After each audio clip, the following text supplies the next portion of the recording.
Welcome to the series. In this series, we'll learn about LangChain LCEL, which is LangChain Expression Language. This is the current leading helper library to build complex AI applications. This is a beginner level course designed with hands-on practice examples. And if you stick around, I promise this series will take you to mastery. This is part 2. In this video, we'll do the following. We'll build a simple chatbot, enhance that chatbot with chat history and temporary memory, then persist that temporary memory in a remote Redis database, and turn that into a permanent long-term memory. We'll use Claude 3.5, Llama 3.290B, and Google Gemini Pro 1.5 as LLMs for those bots. Now let's get started. Alright, so let's begin by installing the necessary libraries. This is pretty much exactly the same as the last video, LangChain Community, and all 4 of the models, OpenAI, Anthropic, Grok, and Google Gemini. But only thing coming new here is the upstash Redis, and this is the remote database access we're going to need to implement permanent chatbot memory. So with that said, let's look at the latest LangChain version, which is 0.3.9. That's the latest and the greatest right now. And with that, let's go to the loading the API keys. As usual, I kept it very simple, just using os.environ API key variable and the API key. So you just slap those in here and press this button and all your environment variables would be set. Now let's move to our first simple chatbot. Alright, so let's begin right here by importing the necessary libraries. Chat Anthropic, Chat Prompt Template, all from LangChain. And after that, we create our first runnable sequence with a Claude model. We name it Claude_model, and we invoke the Chat Anthropic class. As the model, we use Claude 3.5 Sonnet, temperature 0. After that, we go ahead and define our prompt template. Basically, we're going to be creating another runnable sequence called prompt with 2 different messages.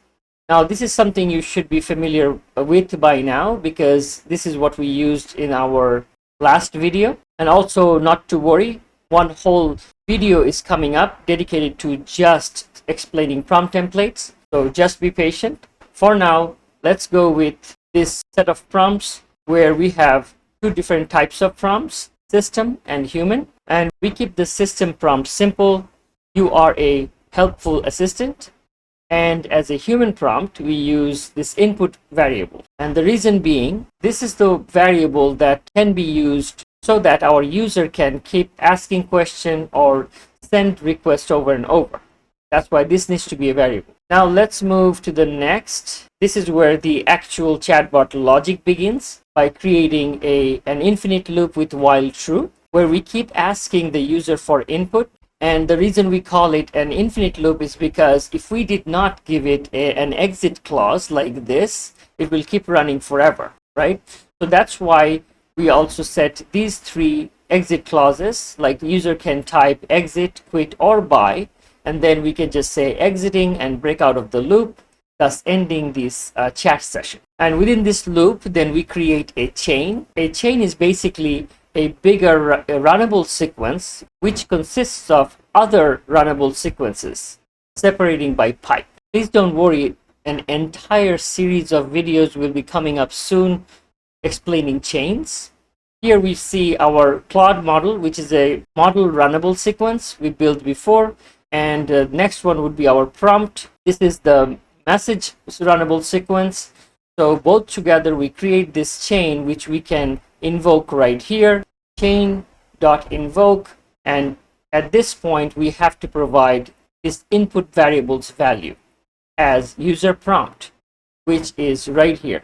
This is the one we're collecting the values from the user over and over, and with that prompt variable value, we invoke the chain to get an AI response, and then we just print it out on screen as the response.content.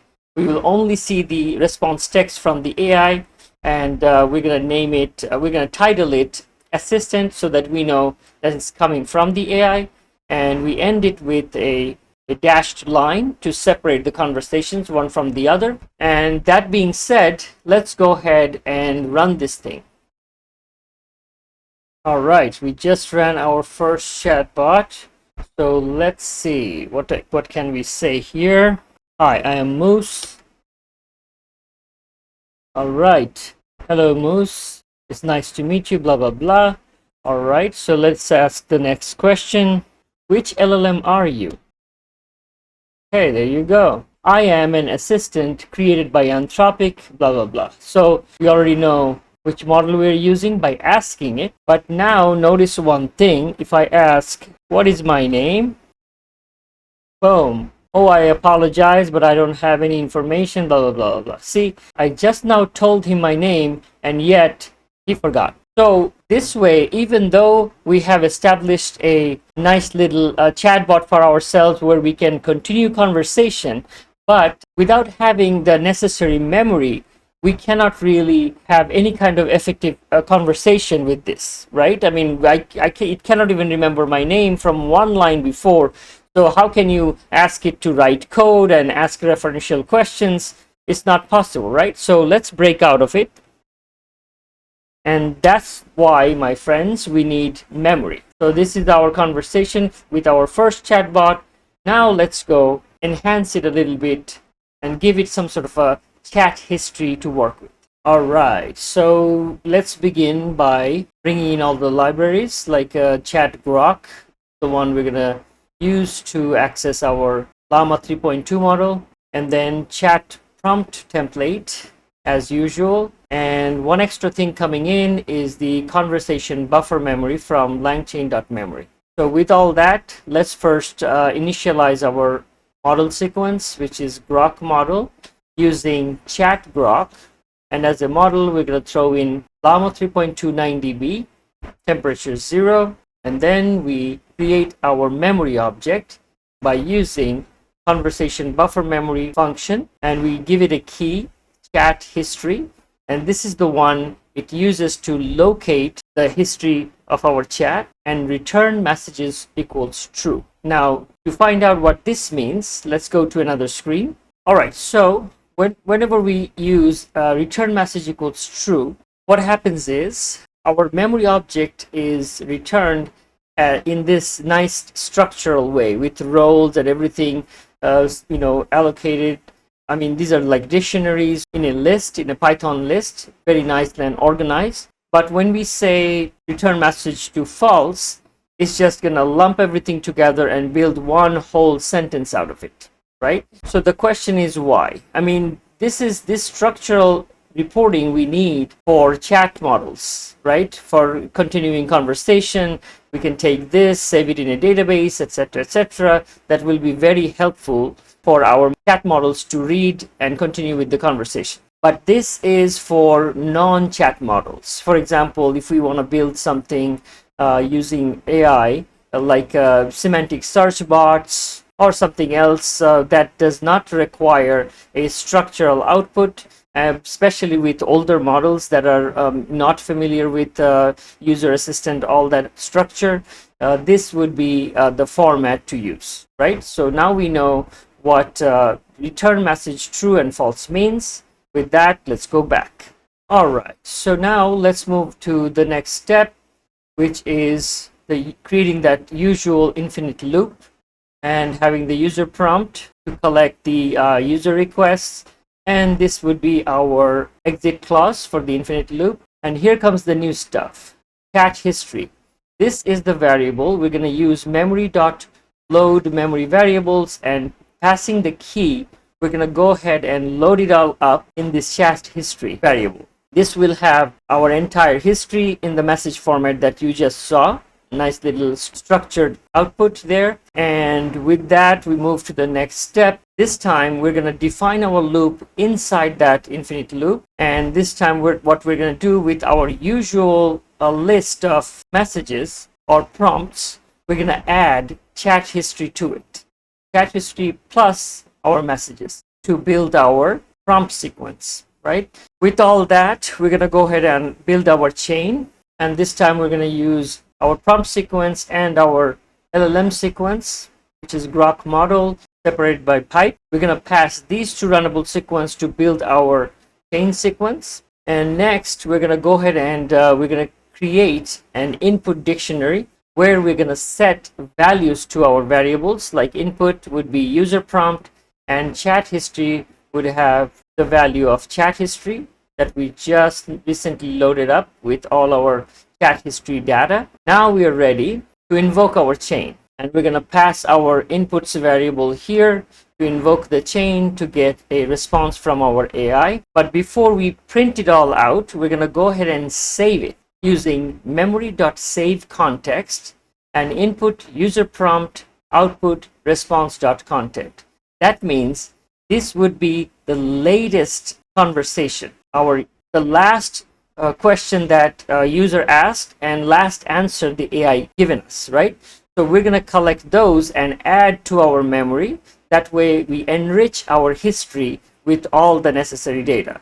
Our history, chat history already comes with previous data, but this will augment it, right? Or append the new data to it. So with that, now we go ahead and print our response.content as assistant and have a straight line with dashes to separate the conversations. It's just like before. So now let's go ahead and run this. All right, here we go again. I am Moose. All right, hey, nice to meet you, etc., etc. And now let's ask, what LLM are you? All right, so let's see. Okay. All right, so it says a lot of things, but not really answer my question. So I'm just gonna be specific here. Which company made you? All right, so it's giving, oh, there you go, Meta AI. There you go.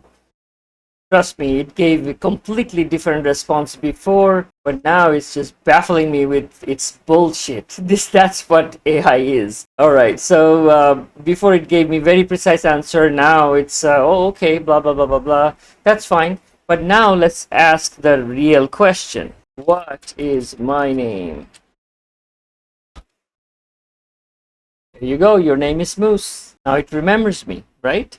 So let's get out of here. Let me show you something else. Okay, so now we know it actually had memory. We could just keep going with it, no problem.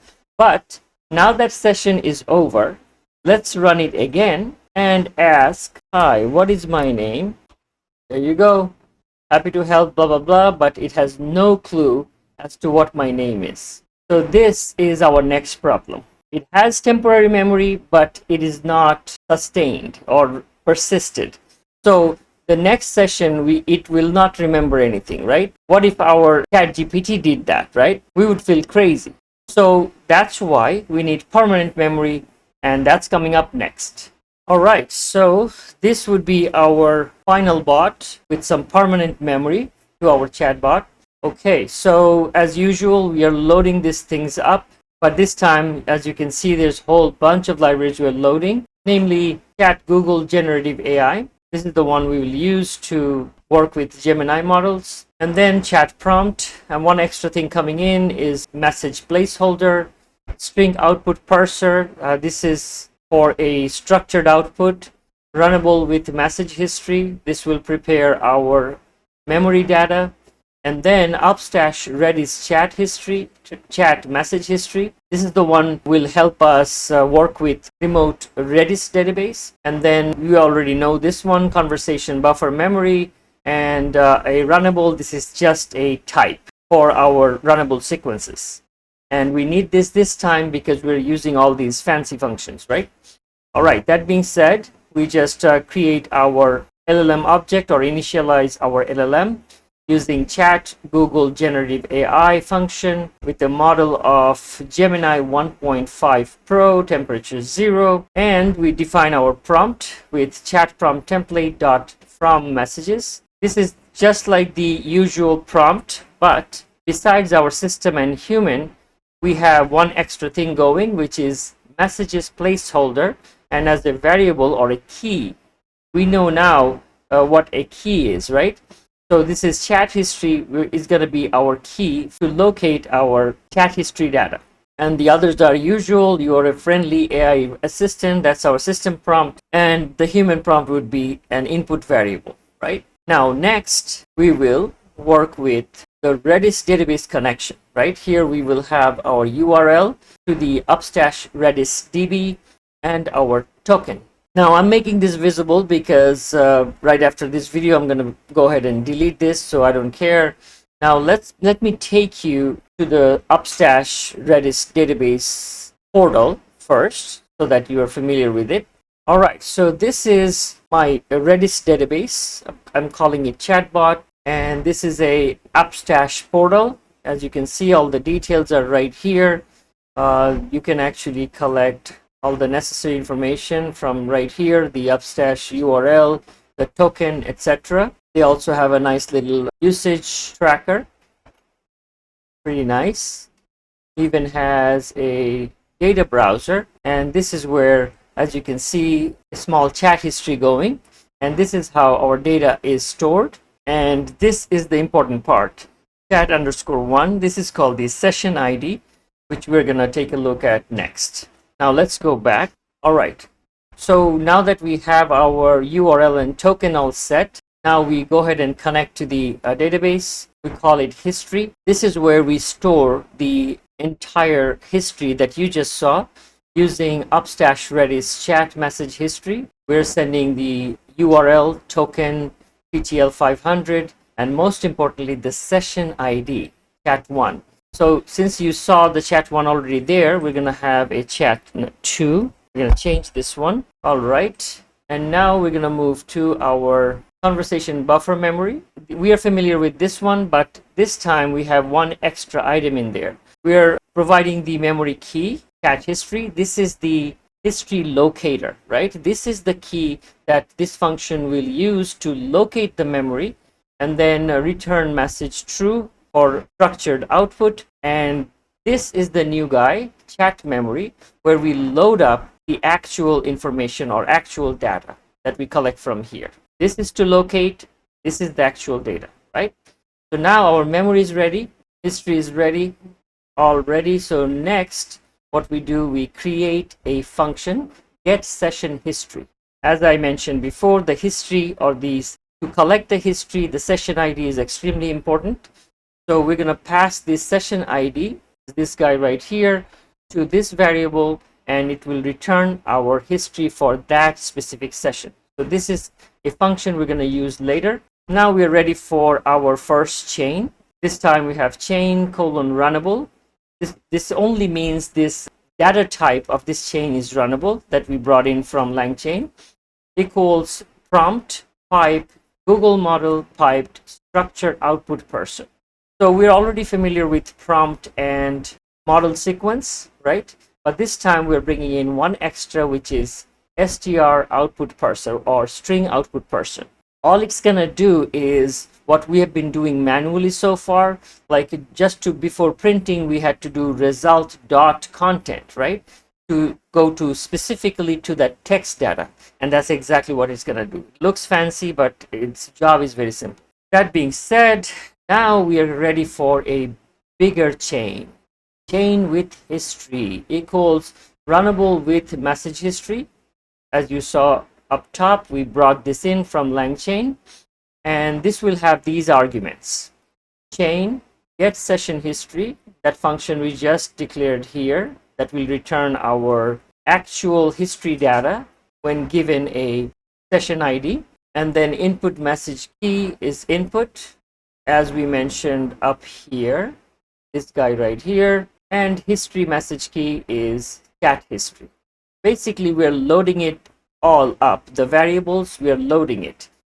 As you can see, we now have two variables to deal with, right? We have chat history and input. Before, we only worked with input, so that was good enough. But this time, we have to load up two variables with values. So with this chain, we also have to have a config variable, which does nothing but adds our session ID to the whole thing so that everything is up to par. I mean, session 1 data doesn't get mixed up with session 2, etc., etc. So let's change this to and save it. as mentioned before, we already changed this one, so we have to make sure these two things match. And now we are ready for the final round. We have our infinite loop, we have our user prompt, we have our exit clause, and finally the result equals chain with history.invoke, and we're sending input variables value is user prompt, and one extra parameter is config. And this will keep track of our session as mentioned right here, and the rest you know, regular result. And as you can see, this time we don't have to do result.content because our friend here will take care of that, and usual dashed line to separate the convo. So let's go ahead and run this thing. All right, here we go. And let me introduce myself. Hi, I'm Moose. I'm from Atlanta, GA. All right, nice to meet you, etc., etc. Now it knows where I'm from, what my name is, right? So let's ask some other questions. What LLM are you? There you go, Google Gemini family. Very nice. Now let me ask, tell me about my city in 5 sentences. And watch that I didn't mention what my city was, right?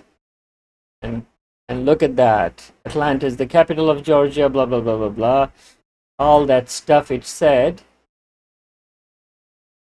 without any hint because it remembered me, right? Okay, so now let me show you the other thing. We're going to exit out. Now we know it has the memory, but the question is it going to have it next time? And also, meanwhile, let's go check what the data is doing. There you go. Chat session 2. All the data is available. And by the way, you have to be careful here. By default, they give only 7 or 8 minute TTL. So let's make it a year. So that way it's going to keep that, right? So now that we know all the session data is stored, so now let's go run it again to check the permanent memory, right? Hi, what is my name? There you go. Tell me more about my city.